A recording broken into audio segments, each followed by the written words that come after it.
ભરૂચમાં નગર સેવા સદનની ચૂંટણીને લઈને રાજકીય ગરમાવો તેજ બન્યો છે. કોંગ્રેસ દ્વારા યોજાયેલી પ્રચાર સભામાં નેતાઓએ ભાજપ સરકાર પર આકરા પ્રહાર કર્યા અને મતદારોને કોંગ્રેસને સમર્થન આપવા અપીલ કરી હતી. આ પ્રચાર સભાને સંબોધતા અમદાવાદના પૂર્વ ધારાસભ્ય ગ્યાસુદ્દીન શેખે ભાજપ સરકાર પર નિશાન સાધ્યું હતું. તેમણે આક્ષેપ કર્યો કે રાજ્યમાં સત્તારૂઢ ભાજપ એન્ટી ઇન્કમ્બન્સીનો સામનો કરી રહી છે અને હારની ભીતિથી સરકારી તંત્રનો દુરુપયોગ કરી રહી છે. તેમણે વધુમાં કહ્યું કે આમ આદમી પાર્ટી અને એઆઈએમઆઈએમ વાસ્તવમાં ભાજપને ફાયદો પહોંચાડે તે રીતે કાર્ય કરી રહ્યા છે, જે મત વિસ્તારમાં મત વિભાજન સર્જે છે. સભામાં શહેર કોંગ્રેસ પ્રમુખ સલીમ અમદાવાદી, જુબેર પટેલ સહિતના આગેવાનો અને ઉમેદવારો ઉપસ્થિત રહ્યા હતા. તેઓએ પણ ભાજપ સરકારની નીતિઓની ટીકા કરી અને સ્થાનિક સ્તરે વિકાસના મુદ્દાઓ ઉઠાવ્યા હતા. કોંગ્રેસ નેતાઓએ દાવો કર્યો કે નગર સેવા સદનની આ ચૂંટણીમાં જનતા પરિવર્તન ઈચ્છે છે અને આ વખતે ભાજપને સત્તાથી દૂર રાખવાનો મિજાજ છે. આનું સ્પષ્ટ કારણ છે કે ભારતીય જનતા પાર્ટી હાર બાળી ગઈ છે. ભારતીય જનતા પાર્ટીને ખબર છે કે સીધી રીતે કોંગ્રેસની સામે લડીને જીતી શકાય એમ નથી. એટલે સત્તાનો દુરુપયોગ કરીને ક્રાઇમ બ્રાન્ચ હોય, એટીએસ હોય, લોકલ પોલીસ હોય, ગુંડાઓ હોય, ધાક ધમકીને લીધે એજન્સીનો ઉપયોગ કરીને આ એમણે કૃત્ય કર્યું છે. હું માનું છું કે લોકશાહીની હત્યા છે, સરમુખત્યારશાહી છે. પરંતુ આ 700 ઉમેદવાર બેસાડવાથી એમનો સમસ્યા હલ નથી થવાની. એમને 28 તારીખ ખબર પડશે ગુજરાતની જનતા કેટલી આક્રોશિત છે અને ભારતીય જનતા પાર્ટી ગુજરાતમાં હારવા જઈ રહી છે.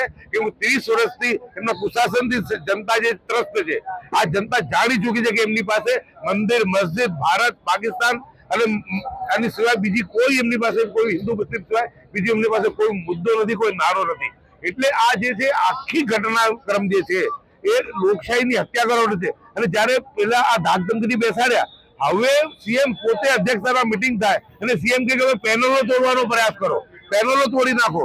એટલે તમે સમજો કેટલા રાજકીય રીતે ભયભીત છે. આ બિહાર વાળી પહેલા થતી હતી, પરંતુ વિધાનસભાની ચૂંટણીમાં થાય, લોકસભા અને કોર્પોરેશનની ચૂંટણીમાં ક્યારે પણ આવી ધાકધમકીનું રાજકારણ થયું નથી. પરંતુ આ એન્ટી ઇન્કમ્બન્સીથી પીડાતી સરકાર જન આક્રોશ ભાળી ગઈ છે. એના લીધે આ જે છે કે સત્તાનો દુરુપયોગ કરી અને ધાક ધમકીથી બિન લોકશાહી ઢબે લોકોને બેસાડવાનો ધાક ધમકીથી આ કૃત્ય કરી છે ને અપહરણ કર્યા છે. એમાં એમને લોકો સમજી ચુક્યા છે. આપને મેં મારા પ્રચારમાં બી કીધું કે જયારે ગઈ વખતે એમઆઈએમ ના નેતા આવ્યા હતા અમદાવાદ, 50,000 લોકો હતા અને અત્યારે આ વખતે એમને સભા કમલમ પર કરી, એટલે પોતાની ઓફિસ પર જ કરી, એમના કમલમ ખાનપુર દરવાજા પર જ એમઆઈએમ અને 300 લોકો પણ એકતા હતા. ત્યારે સંપૂર્ણપણે માઇનોરિટી વિસ્તાર છે, લઘુમતી વિસ્તાર છે. એટલે લોકો સમજી ગયા છે કે આ ચુનાવી મેંડક છે અને ચુનાવો વખતે જ આવે છે. એટલે લોકો એમાં નથી પડવાના. અને આપણું બધાને ખબર છે કે આ ભારતીય જનતા પાર્ટીની બી ટીમ છે. આ જનસંઘના લોકો પોતે કેજરીવાલ કહે છે કે મારો પરિવાર જનસંઘમાં માને છે. અને જે અન્ના આંદોલન હતું એ સંપૂર્ણ આંદોલન આરએસએસ નું હતું. અને એના મોહરા કોણ હતા?